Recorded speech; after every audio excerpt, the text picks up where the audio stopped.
Say? Nagdala kasi ako ng tsinelas. Suot mo na. Sige, dito na lang po. Salamat. Sige po.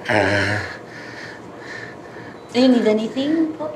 Pa-follow up ko sana yung sweldo namin. Yes. Okay, of course. Mang Ruben, do you know po saan nakalagay yung pera nila daddy dito? Ewan po, ano po sa aparador? Andyan, okay. May vault. It's here. Apa. Okay. So, ano pong ano? Hindi ko alam ang passcode. Baka alam ninyo. Hindi ko po alam eh. Birthday ni daddy? Try natin. Baka birthday ni mommy. Sige po.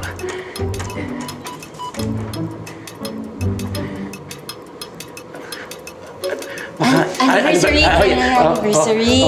Anniversary! Anniversary.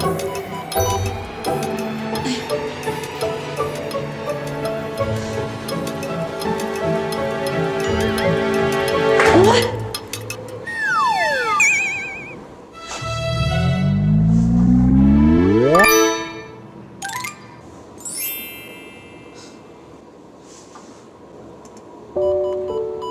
Yun! ano po yung pinindot nyo? Birthday ko po. Ma'am Say, mahal na mahal ka talaga ng mami at daddy mo.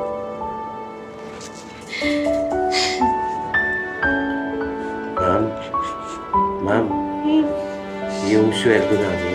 Opo. Ito na po. Sorry. Okay.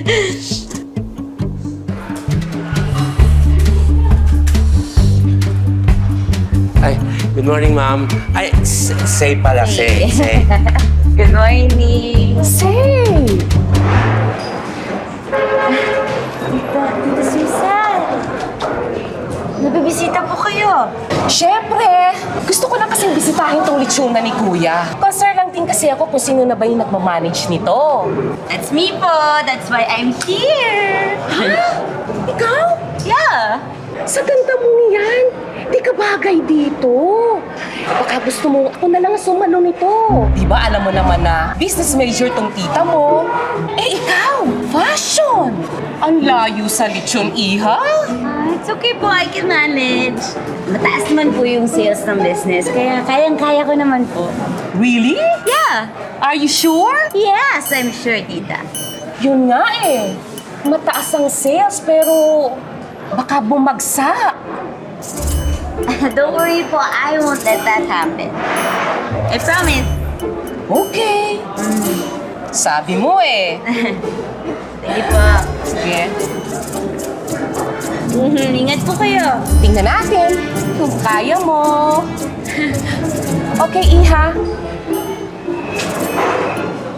Kaya. Sa ito yung dapat mong matutunan sa pagluluto ng lechon. Kailangan pahid ng pahid habang umiikot yung baboy. Kasi pag hindi mo ginawa, ma-overcook. Maaari ding ma-undercook. Okay. Are we done? Sige.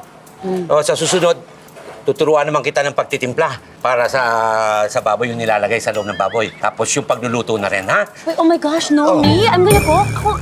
Mang Ruben, you're here naman to cook everything, di ba? Kailangan ko po ba yun ma-learn pa? Why me? Kaya niyo na po yun, di ba? Naku, Say. Say pala, alam mo, yung mami at daddy mo, tutok na tutok dito sa pagluluto ng lechon. Alam nila lahat yan. Pagtitimpla, yung timing sa pagluluto, bawat detalye alam nila. Really? Sa negosyong ito, dapat ikaw din ganun. Okay, sige, I'll try. But are we really done? Teka muna, Say. Ba't ka ba nagmamadali? Ano ba yung pinagkakabalaan mo? I'm listing down kasi yung mga plans ko for the shop.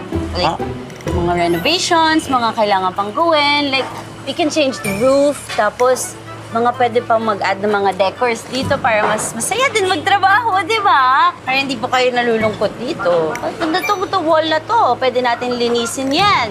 Yeah, yun talaga sabi sa inyo, Dave, cleaning dapat eh.